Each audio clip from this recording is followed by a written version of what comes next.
दोस्तों, आज हम चर्चा करने वाले हैं राजस्थान में किसान की समस्याओं को लेकर, किसान के सम्मान को लेकर सरकार कितनी संवेदनशील है। अभी 17 तारीख को चूरू के सांसद ने चूरू जिले के फसल बीमा के जो 500 करोड़ रुपए का निरस्त किया है सरकार ने, उसको लेकर के ट्रैक्टर मार्च निकालना चाहा और वो अपने गृह क्षेत्र राजगढ़ से रवाना हुए रतनपुरा हडियाल में उनको रोक लिया गया। हाँ ठीक है, प्रशासन ने अपने तरीके से सरकार की चापलूसी करते हुए किसान की आवाज और जनता की आवाज को दबाने की कोशिश की होगी, लेकिन जनप्रतिनिधि ने जनता के प्रति अपने धर्म का निर्वहन किया और प्रशासन ने बाद में सरकार को इस विषय के लिए बात करने के लिए कहा। 20-21 सदस्य डेलीगेशन बात करने आया, बात होती रही, बात का समाधान क्या रहा। लेकिन एक विषय जरूर राजस्थान भर के किसानों के बीच चूरू के सांसद राहुल कस्वा ने स्पष्ट कर दिया है कि ये जो ट्रैक्टर से किसान का कूच है, ये भारतीय जनता पार्टी राजस्थान की सरकार की कोई न कोई चूक है।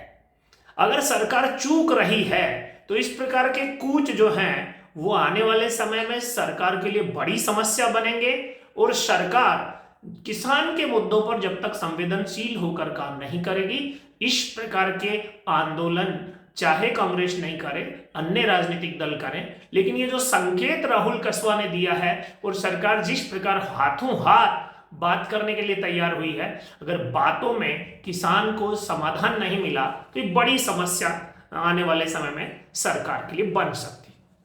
फसल बीमा का मामला है, किसान जब प्रीमियम जमा करा रहा है तो बीमा राशि और सरकार बीमा राशि में कंपनियों का पक्ष क्यों ले रही है? बड़े अधिकारी और नेता बीमा कंपनियों से पैसे खाकर, रिश्वत खाकर किसान के खिलाफ फैसला क्यों कर रहे हैं? दूसरी बात आती है डीएपी और यूरिया की आपूर्ति फसलों के समय व्यवस्थित क्यों नहीं होती? एडवांस डिमांड उसके अनुरूप क्यों नहीं जाती? नकली खाद और बीज राजस्थान में बड़ी मात्रा में बन रहा था। धन्यवाद है राजस्थान सरकार के कैबिनेट मंत्री किरोड़ीलाल जी मीणा को कि जिन्होंने अपने स्तर पर इस सारे विषय में संजीदा प्रयास किए हैं। सरकार के प्रयास तो फिर भी पर्याप्त नजर नहीं आते हैं, लेकिन किरोड़ी जी साधुवाद और बधाई के पात्र हैं कि वो किसान से जुड़े, चाहे वो दूध का डेयरी का मामला हो, चाहे वो खाद बीज का मामला हो, उनमें सक्रियता दिखाते हैं, उनको धन्यवाद है। और साथ ही साथ नहरी क्षेत्र में जो गंगानगर और हनुमानगढ़ में पानी की आपूर्ति है वो भी व्यवस्थित नहीं है, किसान को पानी के लिए तरसना पड़ रहा है। सरकार किसान के हक का जो मैनेजमेंट प्रबंधन डिस्प्ले बोर्ड पर दिखाता है उतना पानी भी नहीं दे पाता है, तो ये फेल्योरिटी नहीं तो और क्या है। इसी के साथ बहुत से ऐसे मामले हैं जिनमें किसान से जुड़े विषयों पर सरकार की संवेदना जो है वो चूकती नजर आ रही है। सरकार किसान को पर्याप्त बिजली देने के बजाय स्मार्ट मीटर पर 1000 करोड़ रुपए खर्च कर रही है और बिजली कंपनियां घाटे में चल रही हैं और वो भी फ्री में मीटर लगाए जाएंगे। सरकार के कुछ फैसले इस बात का इंडिकेशन है कि 1000 करोड़ की खरीद में जो कंपनी से खरीदे जाएंगे उसके कमीशन के लिए फैसले किए जा रहे हैं। सरकार को जनता और किसान से कोई मतलब नहीं है, सरकार में बैठे लोग कमीशन के लिए काम करने लगे हैं। ये जनता के बीच और किसानों के बीच संदेश जाने लगा है। साथ ही साथ समर्थन मूल्य पर खरीद का जो मामला है वो भी अटकाने लटकाने और भटकाने का खेल ज्यादा है। किसान को समर्थन मूल्य पर फसल बेचने में उतना जोर आ जाता है जितना जोर उसे फसल पैदा करने में नहीं आता। ये जो किसान की फसल खरीद के नाम पे रैगिंग हो रही है, ये कहां तक उचित है?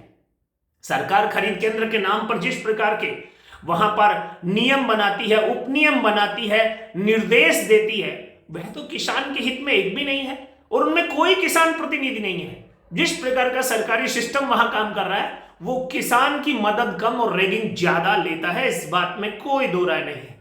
और इसीलिए राजस्थान के सभी जनप्रतिनिधियों और किसान प्रतिनिधियों से आग्रह है कि वो जनता के प्रति, किसान के प्रति अपने धर्म का निर्वहन करें।